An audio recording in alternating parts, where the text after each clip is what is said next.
Hi friends, welcome to EV பசங்க channel. நாம் இன்னைக்கு இந்தியாவில் கிடைக்கிற முதல் 5 நீண்ட தூர எலக்ட்ரிக் ஸ்கூட்டர்களை பத்தி பார்க்க போறோம். நம்ம இந்தியாவில் ஒரு எலக்ட்ரிக் ஸ்கூட்டர் வாங்கும்போது நிறைய பேர் என்ன நினைக்கிறாங்கன்னா, அதனோட ஃபீச்சர்ஸ் இல்லைன்னா பவர், ஸ்டைல் இது எல்லாமே பார்க்க மாட்டாங்க. நிறைய நேரம் ஒரு நல்ல ரேஞ்சு கொடுக்குதா இல்லைன்னா எவ்வளோ தூரம் நான் இந்த வண்டியோட ஃபுல் சார்ஜோட ஓட முடியும், அதுதான் நிறைய பேர் எதிர்பார்க்கறாங்க. அதனால நாம் இன்னைக்கு ஒரு நல்ல ரேஞ்ச் கொடுக்குற ஒரு 5 எலக்ட்ரிக் ஸ்கூட்டர்ஸ் பற்றி நாம் பார்க்க போகிறோம். இதில் 5வது ஐவூமி ஜிடெக்ஸ் 180. ஜிடெக்ஸ் 180 வந்து ஒரு ஹை ஸ்பீட் எலக்ட்ரிக் ஸ்கூட்டர்ஸ். இதில் ரிமூவபிள் பேட்டரி பேக்கோட வரும். ஜிடெக்ஸ் 1.8 கிலோவாட் BLDC ஹப் மோட்டரோட வேலை செய்யும். இந்த வண்டி டாப் ஸ்பீடு 65 km/h இருக்கு. இந்த ஸ்கூட்டரோட ஸ்பெசிபிகேஷன்ஸ் பாத்தீங்கன்னா, இதுல 4.2 கிலோவாட் பேட்டரி பேக்கோட இந்த மோட்டர் வேலை செய்யும். இதுல 40 km/h இக்கோ மோட்ல நாம் டிரைவ் பண்ணும்போது 200 km வரும் ரேஞ்ச் வரும். இந்த வண்டி ஃபுல் சார்ஜிங் வைக்கிறதுக்கு 10 மணி நேரம் ஆகும். இந்த ஸ்கூட்டர்ல முன் டிஸ்க் பிரேக்ஸ் இருக்கு, பின் ட்ரம் பிரேக்ஸோட வரும். இதுல 12 inch டியூப்லெஸ் டயர்ஸ் இருக்கு. இந்த பேட்டரியோட வாரண்டி 3 வருஷம் அல்லது 30,000 கிலோமீட்டர்ஸ். இந்த வண்டி எக்ஸ்ஷோரூம் பிரைஸ் 1,30,000 rupees இருக்கு. இதுல 4வது இடத்துல எனிக்மா ஆம்பியர் N8 வண்டி இருக்கு. ஆம்பியர் N8 புதுசா லான்ச் பண்ணாங்க. இது எனிக்மா EV கம்பெனி மூலமா தயாரிக்கப்பட்டது. இந்த ஸ்கூட்டரோட ஸ்பெசிபிகேஷன்ஸ் பாத்தீங்கன்னா, ஆம்பியர் N8 1.5 கிலோவாட் ஹப் மோட்டரோட வேலை செய்யும். இது 45 km/h டாப் ஸ்பீட் இருக்கு. இதுல 3.7 கிலோவாட் பேட்டரி பேக் இருக்கு. அதனால நாம ஈகோ மோட்ல டிரைவ் பண்ணும்போது இது 200 km வரும் வேலை செய்யும். சார்ஜிங் டைம் பாத்தீங்கன்னா 5 மணி நேரம். இந்த ஸ்கூட்டர்ல முன் மற்றும் பின் டிஸ்க் பிரேக்ஸோட வரும். டியூப்லெஸ் டயர்ஸ் அளவு வந்து 10 inch. இதுல ஒரு நல்ல ஃபீச்சர்ஸ் என்னன்னு பாத்தீங்கன்னா, anti theft alarm, keyless entry, find my scooter, USB port, reverse mode, GPS இருக்கு. ஆம்பியர் N8 ஓட எக்ஸ் ஷோரூம் பிரைஸ் 1,05,000 rupees இருக்கு. இதுல 3வது இடத்துல ஈவோ ரைட் ஈவோ ஸ்கூட் வண்டி இருக்கு. ஈவோ ஸ்கூட் வந்து புதுசா லான்ச் பண்ணாங்க.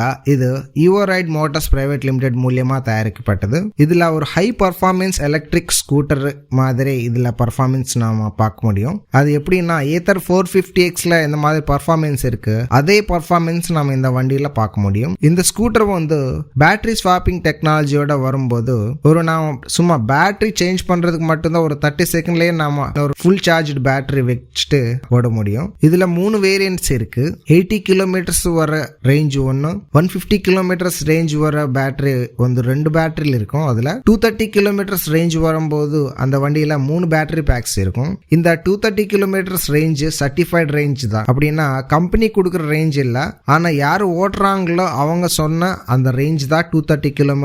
3 பேட்டரி பேக்ஸ் இருக்கிற அந்த வண்டியில வர முடியும். அப்படின்னா கம்பெனி கொடுக்குற ரேஞ்ச் இல்ல, ஆனா யாரு ஓட்டுறாங்களோ அவங்க சொன்ன அந்த ரேஞ்ச் தான் 230 km. 3 பேட்டரி பேக்ஸ் இருக்கிற அந்த வண்டியில வர முடியும். இந்த வண்டி இன்னும் லான்ச் பண்ணல, டெஸ்டிங் ஸ்டேஜ்ல தான் இருக்கு. டெஸ்டிங் முடிஞ்சதுக்கு அப்புறம் நாம லான்ச் டேட் எப்போன்னு எதிர்பார்க்க முடியும். இதுல 2வது வந்து ரிவோல்ட் NX100 வண்டி இருக்கு. இந்த NX100 வந்து மோஸ்ட் அவைட்டட் எலக்ட்ரிக் ஸ்கூட்டர்னு சொல்லலாம். ஆனா ரொம்ப நாள்ல இருந்து நிறைய பேர் இந்த வண்டி எப்போ லான்ச் ஆகும் அப்படின்னு எதிர்பார்க்கறாங்க. ஏனால் இந்த வண்டியோட ஸ்பெசிபிகேஷன்ஸ் பாத்தீங்கன்னா ரொம்ப இன்னோவேட்டிவா இருக்கும். அதனோட டிசைன், ஸ்மார்ட் ஃபீச்சர்ஸ் மேஜர் அட்ராக்ஷனா இருக்கு. இந்த வண்டியோட ஸ்பெசிபிகேஷன்ஸ் பாத்தீங்கன்னா, இது 4 கிலோவாட் பெல்ட் டிரைவ் மோட்டரோட வேலை செய்யும். அதனால இந்த வண்டி 90 km/h டாப் ஸ்பீட் கொடுக்க முடியும். இந்த வண்டியில இருக்கிற பேட்டரி ரிமூவபிள் தான். இந்த வண்டி 300 km ரேஞ்ச் கொடுக்குது. ஆனால் இது ஃபுல் சார்ஜ் வைக்கும் போது நாம 300 km பயணம் செய்ய முடியும். இந்த வண்டி ஃபுல் சார்ஜிங் வைக்கிறதுக்கு 4 இருந்து 5 மணி நேரம் ஆகும். இந்த ஸ்கூட்டர்ல முன் மற்றும் பின் டிஸ்க் பிரேக்ஸோட வரும். இதுல 12 inches டியூப்லெஸ் டயர்ஸ் இருக்கு. இந்த வண்டியில இன்னும் ஸ்மார்ட் ஃபீச்சர்ஸ் பாத்தீங்கன்னா, TFT டச் ஸ்கிரீன் டிஸ்பிளே இருக்கு, GPS இருக்கு, onboard navigation, dash camera, inbuilt portable charger இருக்கு. இந்த வண்டியோட எக்ஸ்பெக்டட் பிரைஸ் வந்து 1.6 lakh rupees இருக்கு. இந்த NX100 எலக்ட்ரிக் ஸ்கூட்டர் வந்து முடிஞ்சா செப்டம்பர் மாசம்ல லான்ச் பண்ணுவாங்க அப்படின்னு சொல்றாங்க. நம்பர் 1ல வந்து பிரிஸ்க் EV ஆரிஜின் ப்ரோ வண்டி இருக்கு. இது Hyderabad based Brisk EV startup. இதுல லாங்கெஸ்ட் ரேஞ்ச் நம்ம இந்தியாவிலே எந்த வண்டி கொடுக்க மாட்டாது. இந்த எலக்ட்ரிக் ஸ்கூட்டர்ல 2 பேட்டரி பேக்ஸோட வரும். ஒரு பேட்டரி பேக் வந்து ஃபிக்ஸ்டு, இன்னொரு பேட்டரி பேக் வந்து ரிமூவ் பண்ணி நாம சார்ஜ் வைக்க முடியும். இதனால இந்த வண்டியில நாம 333 கிலோமீட்டர்ஸ் ரேஞ்ச் நாம பார்க்க முடியும். இந்த வண்டியோட ஸ்பெசிபிகேஷன்ஸ் பாத்தீங்கன்னா இது மிட் டிரைவ் PMSM மோட்டரோட வேலை செய்யும். அதனால 85 kilometres per hour top speed நாம இந்த வண்டியோட ஓட முடியும். இந்த வண்டி 0 to 40 கிலோமீட்டர்ஸ் பர் ஹவர் 3.3 செகண்ட்ஸ்லயே நாம ஓட முடியும். இதுல 6.7 கிலோவாட் பேட்டரி பேக்கோட இந்த வண்டி வேலை செய்யும். இதுல 4.8 கிலோவாட் வந்து ஃபிக்ஸ்டு பவர், 2.1 கிலோவாட் வந்து ரிமூவபிள் பேட்டரியோட பவர். இந்த ரெண்டு பேட்டரிஸ் கம்பைன் பண்ணி 333 கிலோமீட்டர்ஸ் ரேஞ்ச் நாம எக்ஸ்பெக்ட் பண்ணலாம். ஆரிஜின் ப்ரோ வண்டியோட எக்ஸ்பெக்டட் பிரைஸ் வந்து 1.7 lakh rupees. இந்த வண்டி முடிஞ்சா இந்த வருஷம் டிசம்பர்ல லான்ச் பண்ணுவாங்க. எவ்வளவு நேரம் பார்த்திருக்கு ரொம்ப நன்றி. உங்களுக்கு இந்த வீடியோ பிடிச்சிச்சுன்னா லைக் பண்ணுங்க, ஷேர் பண்ணுங்க, சப்ஸ்கிரைப் பண்ணுங்க, உங்க ஃப்ரெண்ட்ஸ்க்கு ஃபேமிலி மெம்பருக்கு ஷேர் பண்ணுங்க. ரொம்ப நன்றி. Have a good day.